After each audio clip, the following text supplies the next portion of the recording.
नमस्कार दोस्तों आज की वीडियो में मैं आपको बताऊंगा कि आप कैसे घर बैठे अपने मोबाइल से या लैपटॉप से अपना ई श्रम कार्ड खुद से बना सकते हैं बिना किसी एजेंट के और बिना किसी झंझट के। दोस्तों ई श्रम कार्ड बनने के बाद में कई तरीके की गवर्नमेंट स्कीम्स है जिसके लिए आप एलिजिबल हो जाते हैं, चाहे वो 3,000 रुपये की पेंशन योजना हो या फिर 2 लाख का सुरक्षा बीमा योजना। तो बिना किसी देरी के इस वीडियो को करते हैं शुरू। और दोस्तों मेरी आपसे एक और गुजारिश है कि इस वीडियो को कंप्लीट जरूर देखिएगा, क्योंकि इसमें कई ऐसे स्टेप्स हैं जिनके बारे में जानना आपको बहुत ही ज़्यादा ज़रूरी है। तो चलिए शुरू करते हैं।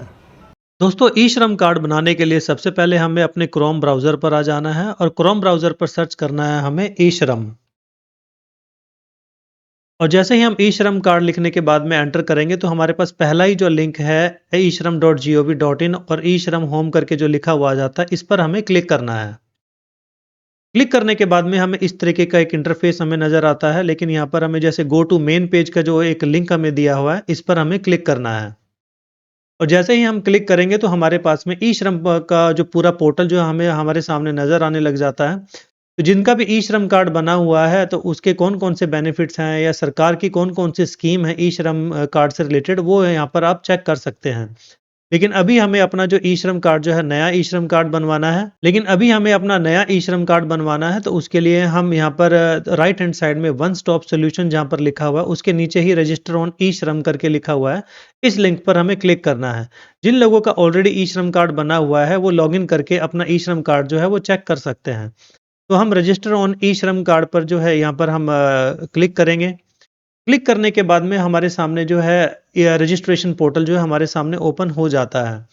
तो जहाँ पर 2 तरीके से आप अपना ई श्रम कार्ड है वो बनवा सकते हैं, एक सेल्फ रजिस्ट्रेशन से, दूसरा है अपना सीएससी के थ्रू। लेकिन जैसे अगर आप सेल्फ रजिस्ट्रेशन के थ्रू अगर आप करना चाहते हैं तो उसके लिए सबसे पहले आपको यहाँ आपके पास यहाँ मोबाइल नंबर होना चाहिए। मोबाइल नंबर को आपको यहाँ पर एंटर करना है। उसके बाद में यहाँ पर सेकंड ऑप्शन में यहाँ पर आपको कैप्चा कोड डालना है। कैप्चा कोड डालने के बाद में हमसे यहाँ पर 2 चीज़ें पूछी गई हैं। क्या हम ईपीएफओ के एक्टिव मेंबर हैं? अगर आप हैं तो आपको यस करना है, नहीं है तो नो करना है। दूसरे ऑप्शन में पूछा गया है कि आप स्टेट इंश्योरेंस कॉर्पोरेशन ई यानी कि ईएसआईसी के एक्टिव मेंबर हैं। अगर आप हैं तो यस करना है, अदरवाइज उसको नो करना है। लेकिन हम यहाँ पर दोनों ही नो करेंगे। नो करने के बाद में यहाँ पर सेंड ओटीपी का जो लिंक है वो ओपन हो जाता है, जिसको आपको यहाँ पर क्लिक करना है। सेंड ओटीपी करने के बाद में हमें एक ओटीपी रिसीव होगा जिसको हमें यहाँ पर डालना है और यहाँ पर उसके बाद हमें यहाँ पर एक कैप्चा कोड का ऑप्शन मिलेगा, उस कैप्चा कोड को हमें यहाँ पर डालना है। देन यहाँ पर सबमिट का जो लिंक है वो ओपन हो जाएगा, उसको हमें यहाँ पर क्लिक करना है। तो यहाँ पर हम ओटीपी डालते हैं। यहाँ पर दोस्तों हमने अपना ओटीपी भी डाल लिया और यहाँ पर कैप्चा कोड भी डाल दिया और ये देखिए यहाँ पर जो सबमिट का जो ऑप्शन है ना वो ग्रीन हो गया है, यानी कि अब ये क्लिकेबल है। क्लिक करने के बाद दोस्तों हमें यहाँ पर आधार ई-केवाईसी का ऑप्शन जो है हमारे सामने आ जाता है, जहाँ पर हमें अपना आधार नंबर डालना है। अगर आपके पास आधार नंबर नहीं है और आपके पास वर्चुअल नंबर है जो आधार कार्ड के नीचे ही लिखा रहता है तो उसको भी आप यहाँ पर यूज़ कर सकते हैं। लेकिन हमारे पास में आधार नंबर है तो हम यहाँ पर आधार नंबर डालेंगे।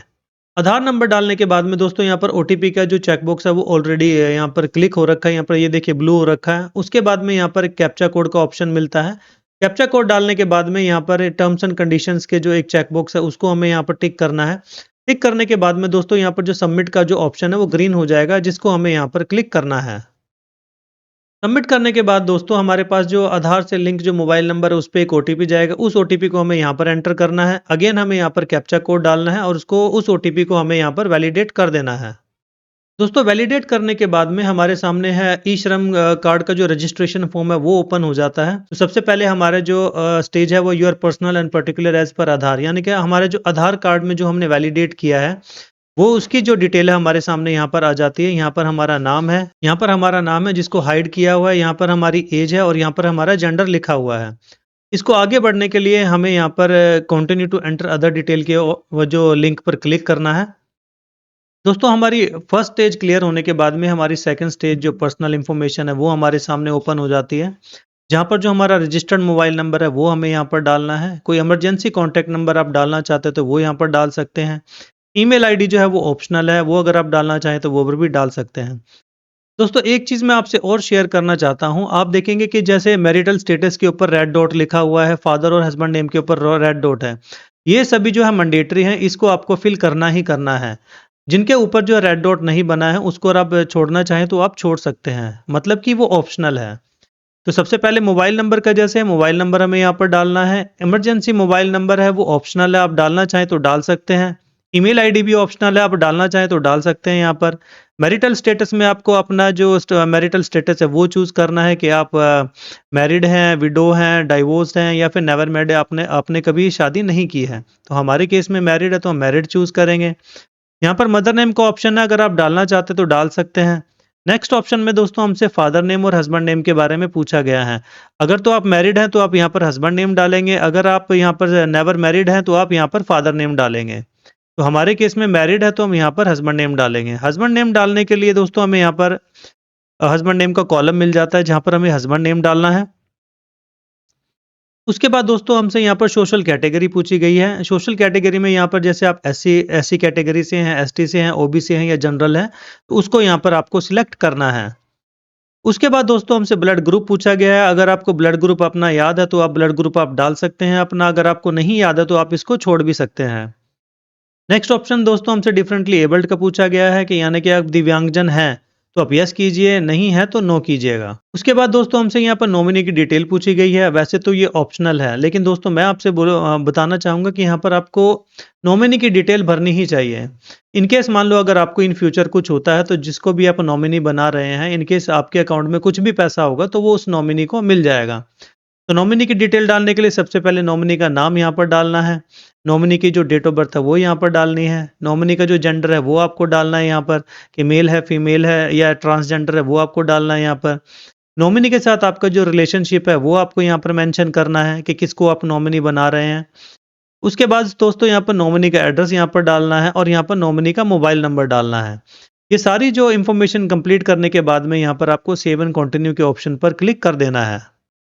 सेव एंड कंटिन्यू करने के बाद में दोस्तों हमारा जो एड्रेस वाला जो स्टेज है वो हमारे सामने ओपन हो जाती है, जहाँ पर कि हमसे सबसे पहले रेजिडेंशियल एड्रेस है वो पूछा गया है कि आपका जो होम एड्रेस क्या है। होम एड्रेस में जो भी आपका स्टेट पड़ता है सबसे पहले आपको वो चूज़ करना है। स्टेट चूज़ करने के बाद में यहाँ पर जो डिस्ट्रिक्ट है, आपसे उस स्टेट की जो डिस्ट्रिक्ट है वो क्या पड़ती है वो आपसे यहाँ पर पूछा गया है।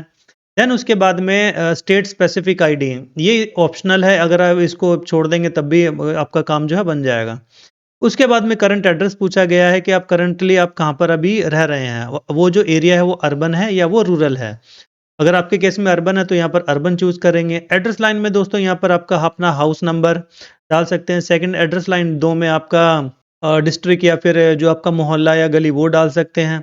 स्टेट यहाँ पर आपको चूज करना है दोस्तों कि वो जो एड्रेस आप डाल रहे हैं वो किस स्टेट में पड़ता है। यहाँ पर आपको डिस्ट्रिक्ट चूज करनी है। डिस्ट्रिक्ट चूज करने के बाद में दोस्तों यहाँ पर सब डिस्ट्रिक्ट या तहसील यहाँ पर वो चूज करना है आपको। देन उसके बाद में दोस्तों आप उस स्टेट की किस सिटी में आप रह रहे हैं वो सिटी जो है आपको उसको यहाँ पर टाइप करना है। टाइप करने के बाद में दोस्तों यहाँ पर आप पिन कोड डालना है। पिन कोड डालने के बाद में दोस्तों यहाँ पर पूछा गया है स्टेइंग एट करंट लोकेशन, कि आप इस करंट लोकेशन पे जो एड्रेस आपने दिया है वो कितने सालों से वहां पर रह रहे हैं। उसके बाद दोस्तों यहाँ पर परमानेंट एड्रेस पूछा गया है। इनकेस आपका जो करंट एड्रेस और परमानेंट एड्रेस सेम है तो वो एड्रेस आपको यहाँ पर डालना है। इनकेस आप अगर आपका जो करंटली आप कहीं और पर रह रहे हैं और परमानेंट एड्रेस आपका कहीं और का है तो वो परमानेंट एड्रेस आपको यहाँ पर डालना है। ये एज इट इज ही करंट एड्रेस के लिए करंट एड्रेस की तरह ही है, जैसे एड्रेस लाइन 1 में आपको डालना है, फिर एड्रेस लाइन 2 कंप्लीट करना है। यहाँ पर आपको स्टेट चूज करना है, यहाँ पर आपको डिस्ट्रिक्ट चूज करना है। डिस्ट्रिक्ट चूज करने के बाद में यहाँ पर तहसील चूज करना है आपको और यहाँ पर उसका जो पिन कोड यहाँ पर डाल देना है। ये पूरी इंफॉर्मेशन डालने के बाद में दोस्तों यहाँ पर आपको सेव एंड कंटिन्यू के ऑप्शन पर क्लिक कर देना है। दोस्तों सेव एंड कंटिन्यू करने के बाद में हमसे ये जो हमारी है एजुकेशन क्वालिफिकेशन हमसे पूछ रहा है। तो यहाँ पर आपको बहुत सारे ऑप्शंस जो है यहाँ पर मिल जाते हैं, तो जो भी ऑप्शन जो है आपको सूट करता है या जिस जो जो भी आपकी क्वालिफिकेशन है वो यहाँ से पर आप चूज कर सकते हैं। चूज करने के बाद में दोस्तों यहाँ पर आप अपना जो सर्टिफिकेट है, जो भी क्वालिफिकेशन आपने चूज की है उसका सर्टिफिकेट यहाँ पर आप अपलोड भी कर सकते हैं। लेकिन ये भी दोस्तों ऑप्शनल है, अगर आप करना चाहें तो कर सकते हैं, नहीं तो इसको छोड़ भी सकते हैं। उसके बाद दोस्तों हमसे यहाँ पर मंथली इनकम स्लैब पूछा गया है कि अगर आपने कहीं पर जॉब किया है तो आपको मंथली इनकम जो है कितनी मिलती थी। तो यहाँ पर दोस्तों आपको वो चूज करना है। चूज करने के बाद में दोस्तों यहाँ पर इनकम सर्टिफिकेट अगर आपके पास है तो वो अपलोड कर सकते हैं, नहीं तो इसको भी ऑप्शनल, ये भी ऑप्शनल है, इसको भी आप छोड़ सकते हैं। उसके बाद में सेव एंड कंटिन्यू कर देना है इसको। सेव एंड कंटिन्यू करने के बाद में दोस्तों यहाँ पर ऑक्यूपेशन एंड स्किल्स के बारे में हमसे यहाँ पर पूछा गया है। जैसे कि यहाँ पर फर्स्ट ऑप्शन जो पूछा गया है, are you working with a platform aggregator, यानी कि अगर जैसे आप ओला, उबर या ज़ोमैटो में काम करते हैं, तो अगर आप करते हैं तो येस कीजिएगा, नहीं करते हैं तो यहाँ पर नो कीजिएगा। यहाँ पर सबसे पहले प्राइमरी ऑक्यूपेशन पूछी गई है कि जैसे आप कारपेंटर हैं या फिर आप गार्डनर हैं या प्यून हैं, वो यहाँ पर आपको ये सर्च करना है। सेकंड में पूछा गया है कि जो भी आपने यहाँ पर ऑक्यूपेशन लिखा हुआ है, उसमें आपको कितने साल का एक्सपीरियंस है, तो वो एक्सपीरियंस आपको यहाँ पर मेंशन करना है। सेकेंडरी ऑक्यूपेशन यहाँ पर पूछी गई है कि अगर आप कोई और भी काम करते हैं, जैसे आप यहाँ पर एक ऑप्शन दिया गया है ड्राइवर का, तो अगर आप इस तरीके से कुछ डालना चाहते हैं तो वो यहाँ पर डाल सकते हैं। ऑक्यूपेशन सर्टिफिकेट अगर आपके पास है तो वो यहाँ पर आप अपलोड कर सकते हैं। उसके बाद दोस्तों हमसे पूछा गया है how did you acquire skills, मतलब जो भी आपने ऊपर काम किया है उसकी जो स्किल्स है आपने कैसे प्राप्त की है। तो उसके लिए आप यहाँ पर लिख सकते हैं did not receive any vocational technical training, अगर आपने कोई ट्रेनिंग नहीं ली है तो सेकंड ऑप्शन पे जाइए, अगर आपने ली है तो फर्स्ट ऑप्शन पर आप जा सकते हैं। उसके बाद दोस्तों हमसे सब स्किल्स के बारे में पूछा गया है कि आपने वो कैसे सीखा है, तो हमारी सेल्फ लर्निंग है तो हम यहाँ पर सेल्फ लर्निंग कर देंगे। तो यहाँ पर दोस्तों लास्ट ऑप्शन में हमसे पूछा गया interested in skill upgrade, in case मान लो अगर आप चाहते हैं कि भी गवर्नमेंट की कोई स्किल के लिए कोई ट्रेनिंग वर्कशॉप हो या फिर ट्रेनिंग के लिए कोई वर्कशॉप चल रही हो, तो उसमें अगर आप पार्टिसिपेट करना चाहते हैं तो यहाँ पर आप इस ऑप्शन को चूज कर सकते हैं। ये कंप्लीट होने के बाद में दोस्तों अगेन हमसे सेव एंड कंटिन्यू का यहाँ पर एक ऑप्शन ओपन हो जाएगा, जिसको हमें यहाँ पर क्लिक करके आगे बढ़ना है। उसके बाद दोस्तों जैसे आप चेक करेंगे आपके लेफ्ट हैंड साइड में जो हमारी 5 जो स्टेजेस है वो कंप्लीट हो चुकी है। अब हमारी लास्ट की स्टेज बची है बैंक डिटेल की। यहाँ पर दोस्तों जो भी आपकी अकाउंट डिटेल है वो आपको यहाँ पर फिल करना है। यहाँ पर सबसे पहले आपका अकाउंट नंबर आ जाएगा, उसके बाद उसी अकाउंट नंबर को यहाँ पर सेकंड ऑप्शन में आपको यहाँ पर कंफर्म करना है। उसके बाद यहाँ पर अकाउंट होल्डर नेम डालना है कि किसके नाम पर वो जो अकाउंट है। उसके बाद यहाँ पर दोस्तों आपको IFSC कोड डालना है और उस IFSC कोड को यहाँ पर आपको सर्च कर लेना है। जैसे ही आप उसको सर्च ऑप्शन पर डालेंगे तो यहाँ पर आपका बैंक का नेम और बैंक की ब्रांच यहाँ पर आ जाएगी। ये कंप्लीट होने के बाद में दोस्तों आप सेव एंड कंटिन्यू करना है। दोस्तों बैंक डिटेल भरने के बाद में दोस्तों हमारा जो भी हमारा रजिस्ट्रेशन फॉर्म है वो कंप्लीट हो चुका है। कंप्लीट होने के बाद में जो भी हमने यहाँ पर अपनी इंफॉर्मेशन डाली है इस पूरी स्टेजेस में, वो पूरी जो इंफॉर्मेशन हमारे सामने यहाँ पर मेंशन हो जाती है। उसके बाद में दोस्तों डिक्लेरेशन का एक यहाँ पर पूछा गया है। डिक्लेरेशन के चेक बॉक्स को आपको यहाँ पर क्लिक कर देना है। क्लिक करने के बाद में अगर आपको लगता है कि सारी डिटेल आपकी सही है तो इसको सबमिट कर देना है। इनकेस आपको लगता है कि कोई डिटेल आपकी रह गई है या आपने गलत मेंशन कर दी है तो एडिट वाले ऑप्शन पर जाकर आप उसको एडिट भी कर सकते हैं। एक चीज और दोस्तों, यहाँ पर एक लास्ट लाइन में लिखा हुआ है कि आप नेशनल कैरियर सर्विसेज में ज्वाइन करना चाहते हैं, तो आप ज्वाइन करना चाहते हैं तो यस कीजिए, नहीं करना चाहते हैं तो नो कीजिए। हमने इस ऑप्शन को यहाँ पर यस किया हुआ है। देन उसके बाद में दोस्तों यहाँ पर हमारी पूरी डिटेल सारी सही होने के बाद में हम इसको सबमिट कर देंगे। तो दोस्तों हमारा जो ई श्रम कार्ड है वो कंप्लीट हो चुका है। कंप्लीट होने के बाद में इसकी जो भी गवर्नमेंट की जो सर्विसेज हैं या उसके लिए हम एलिजिबल हो जाते हैं। तो दोस्तों इस तरह आप भी घर बैठे अपना जो ई श्रम कार्ड है आसानी से ऑनलाइन बना सकते हो बिना किसी एजेंट के, बिल्कुल फ्री। अगर वीडियो हेल्पफुल लगी हो तो लाइक जरूर करना है और ऐसे ही इंपॉर्टेंट गवर्नमेंट अपडेट्स के लिए चैनल को सब्सक्राइब जरूर कर लेना। अगर आपका कोई डाउट है तो कमेंट में पूछ सकते हो, मैं जरूर रिप्लाई करूंगा। मिलते हैं नेक्स्ट वीडियो में, तब तक के लिए जय हिंद।